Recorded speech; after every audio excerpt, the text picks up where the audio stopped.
Dạ, kính thưa bà con cô bác không một lừa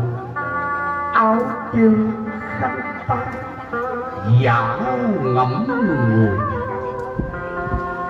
về phía gia đình và không nghẹn ngào xúc động,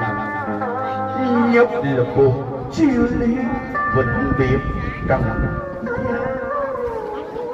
không còn thời gian bao lâu nữa thì lính cũ kia sẽ được bộ đội anh em chúng tôi đưa về nằm sâu trong lòng đất lạnh. Nay anh em bộ đội chúng tôi sẽ trở thành người dân toàn gia quyên lời chia buồn sâu sắc nhất. Và sau đây xin mời bạn kính cổ cho anh em chúng tôi hai hồi kính cổ và hai hồi nhạc lệ để bộ đội anh em bắt đầu đến diện bài.